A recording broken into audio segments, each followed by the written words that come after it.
I hope you enjoy my stories. Instead of just clicking thumbs down, please comment and share how we can do better. If you do like our video, then please like and subscribe. Background: I live in a condo community that has just one building with 8 condos. Including my condo, there are only 2 that are owner-occupied. The other 6 are used as rentals. Nobody on the board actually lives in the building. They have a property management company that has no business being in the business. I bought my condo 3.5 years ago, but what I really did was unknowingly bought a condo in an apartment building. The building has been horribly neglected, and in the last year and a half has had bat infestations, bat bug infestations, sewage backups, water damage, and toxic black mold and other mold infestations. The board intentionally hid each problem from the owners, residents who were not directly affected by each incident. They only make things public when they can no longer ignore the issue and need money to address it. Here's what I'm dealing with right now. I found what was later determined to be toxic black mold inside an exterior-facing wall in my condo at the end of August of 2023. I immediately reported it to the board, the property management, and my insurance company. The insurance adjuster denied the claim because his inspection found that the mold was a result of rainwater coming in from an outside common area that is the responsibility of the association. Therefore, it was no fault of mine. In addition to the mold, the lower portion of my exposed brick walls were crumbling and badly deteriorating. The adjuster saw that and said, "This moisture is coming up from underneath these floors." I could feel it. The board fought with me for months, even after they hired a mold testing company to come out and confirmed it was toxic black mold. Surfaces and air quality tests done in September of 2023 came back as high and very high levels. They did nothing except try to blame me, and even had their lawyer submit a statement that there was no evidence or reason to believe that the mold was from an exterior source. They said it was from me not leaving my bathroom fan on long enough after my showers. They wouldn't file an insurance claim and refused to hire an engineer to determine the sources of the water infiltration. They did finally agree to hire and pay for a mold remediation company, but they did nothing to help me find housing or help with removing all my belongings and putting the items that weren't destroyed by mold in storage.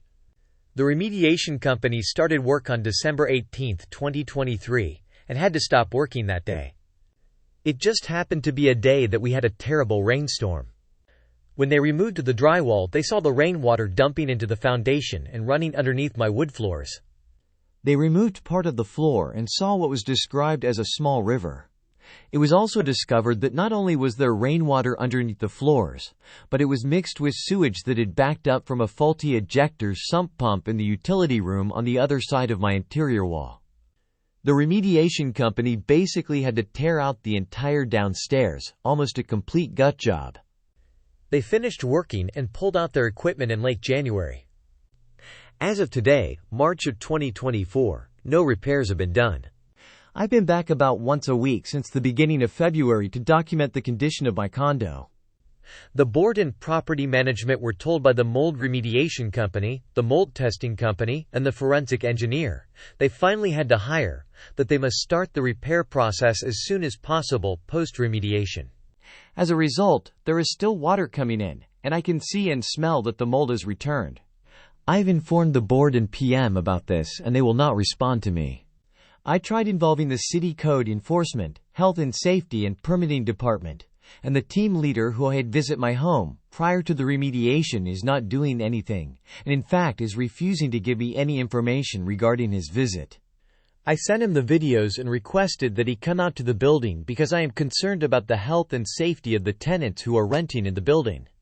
The mold, sewage, and water have spread to a common hallway and a neighboring condo. The tenants in that condo had to move out. Nobody will help me with this, and I can no longer afford to pay for my almost useless lawyer. I really want to expose my condo board, the property management company, and the city employee to the local media. Because number one, what they are doing to me is unbelievable and should be illegal. And number two, I think it's the only way to get them to repair my condo and repair it the right way. However, my intention is to sell my condo as soon as it's repaired. If I make this public, I'll never be able to sell it for obvious reasons. It's going to be difficult to sell it at all without drawing more attention to it. I'm at a loss and extremely conflicted about going public with this or not.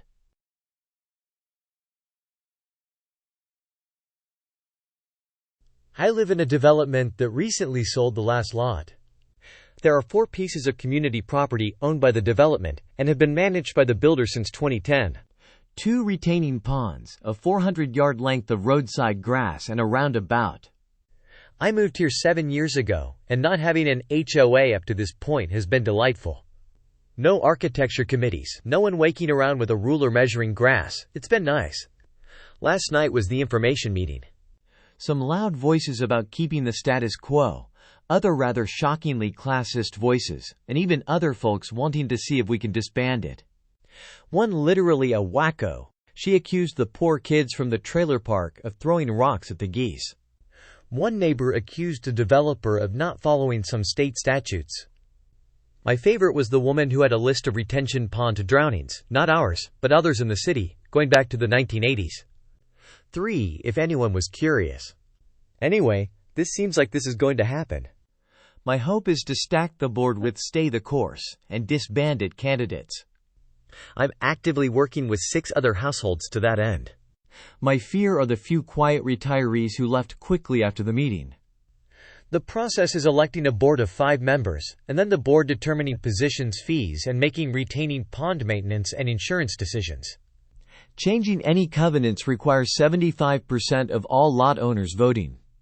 Scrapping it requires the city and water districts to agree to take responsibility for common areas. I've already started looking at new homes. My anxiety around this is off the charts.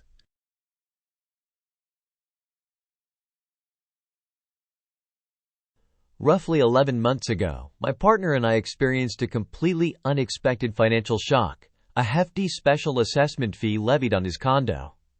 It was just another ordinary day for us, immersed in the comfort of our routine, when out of nowhere we were blindsided by a demand for an $8,500 fee for his modestly sized 1-bedroom, 1-bath condominium. The timing was incredibly tight, giving us a mere 8 days to come up with the substantial amount. In a hopeful attempt to alleviate the burden, my partner reached out to the condo association asking if there might be a possibility to arrange a payment plan. However, the response was far from sympathetic. They firmly declined his request and rather dismissively suggested he consult with a financial advisor for assistance. Confused and seeking some solidarity, we turned to our neighbors, hoping to glean some insight or perhaps discover a collective avenue to challenge this sudden financial imposition. It was then we learned from a neighbor who had found herself in a similar predicament that she too had been turned away coldly when she sought some leniency or a payment plan. She was told rather paradoxically that the only circumstance under which they entertained the idea of payment plans was if an owner was already in arrears with their payments, a policy that seemed counterintuitive at best. The entire situation felt disproportionately unfair, considering the size of our dwelling, a compact living space barely spanning 560 square feet. To be hit with such a massive financial demand with barely any notice or room for negotiation was both shocking and distressing. The stark lack of empathy or flexibility from the condo association only added to our frustration, leaving us in a precarious position of having to figure out how to address this unforeseen financial challenge without any support from the very community we were a part of.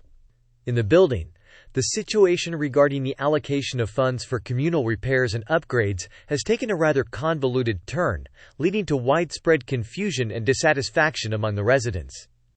The system in place necessitates that each inhabitant contributes financially to the maintenance and enhancement of shared facilities, with the amount they pay directly proportional to the size of their living space, measured in square footage. This funding scheme was initially set up with the noble intention of addressing several pressing issues that had collectively caught the attention of the building's occupants. Among these were the urgent need to repair a malfunctioning swimming pool, replace a defunct boiler that had left many without proper heating, and the proposed installation of a new security gate to bolster the safety of everyone within the premises. As time has progressed, however, it has become glaringly evident that the execution of these promised improvements has fallen woefully short of expectations. A period of anticipation has culminated in a stark realization. The only accomplishment to speak of is the replacement of the broken boiler. This singular achievement, while not insignificant, pales in comparison to the initial promises made. The swimming pool remains in a state of disrepair, a glaring emblem of neglect that mars the aesthetic and recreational value of the communal property. Equally conspicuous in its absence is the security gate, a proposed addition that had been met with considerable enthusiasm for the promise of enhanced safety it symbolized. Amidst these unmet expectations, the building's management has begun to cite escalating insurance rates as a primary culprit for the apparent depletion of funds, suggesting that this unforeseen financial burden has siphoned off a significant portion of the collected money, leaving little to nothing for the intended projects.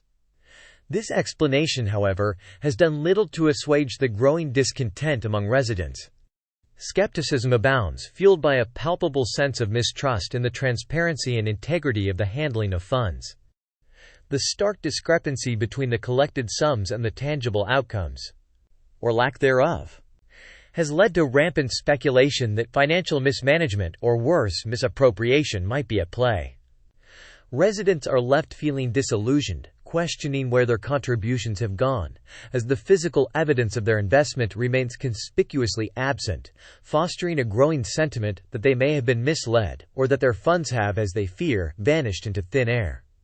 Just this past Wednesday, to our utter astonishment, the Homeowners Association decided to level an exorbitant new fee on us, leaving many of us in a state of disbelief. They've imposed a staggering sum of $20,500, citing a unanimous decision by the board as justification. The announcement came with little forewarning, bestowing upon us a scant month to scramble to gather the funds necessary to comply. It seems egregiously unfair, especially when you consider that our unit is among the smaller ones within the community, and yet we're being burdened with this hefty financial imposition. Meanwhile, owners of the larger units are facing an even more daunting challenge, with fees reaching the dizzying heights of $40,000. Adding insult to injury in what can only be described as a timing too suspicious to be mere coincidence, one of the board members abruptly resigned from his position the very next day.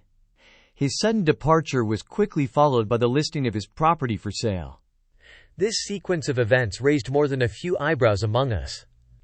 It's as if he had advanced knowledge of the financial turmoil his decisions would cause, and opted to make a quick exit before the repercussions of those decisions fully came to light. This entire situation has left many of us feeling frustrated and helpless, questioning the transparency and fairness of the board's decision-making process, and bracing ourselves for the financial strain it's going to cause. The Homeowners Association is rolling out an ambitious array of repairs and upgrades they insist on undertaking around the community. They presented us with an exhaustive list, promising improvements that range from the mundane to the major. However, there's a significant caveat to their grand plans. Nothing is set in motion until they've collected dues from every homeowner. Given their track record, this likely means they'll manage to fix something as trivial as a doorknob, spend weeks lamenting about insurance complexities, and then, without missing a beat, approach us for another round of funding. This cycle seems designed to perpetuate itself, leaving us skeptical about the realization of any substantial projects. In the midst of this, both of us have recommenced our academic journeys, which doesn't exactly put us in a position of financial abundance.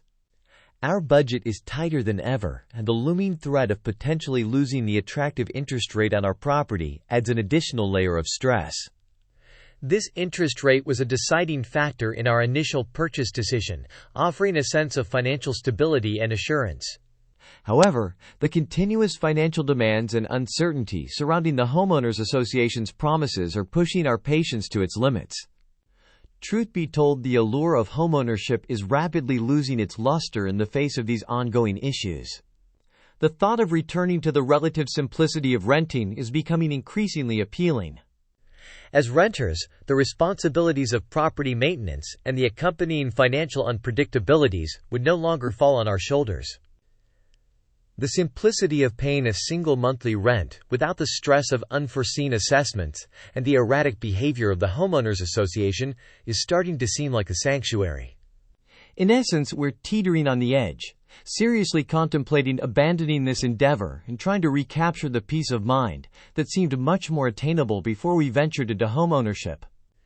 During the past few days, my efforts have been relentlessly focused on establishing contact with various legal professionals. Yet frustratingly, I have not received a single response from any of them. This situation has left me feeling incredibly overwhelmed, as the complexities involved are far beyond my capacity to handle alone. The gravity of this matter weighs heavily on me, and the silence on the other end of the line only compounds my anxiety and confusion. I'm finding myself at a complete standstill, ensnared in a labyrinth of uncertainty and utterly clueless about where to turn or how to proceed next. The realization that this predicament is entirely out of my league is daunting. With each passing moment devoid of guidance, the feeling of being adrift in uncharted territory intensifies, leaving me grappling with a sense of helplessness and desperation for a way forward.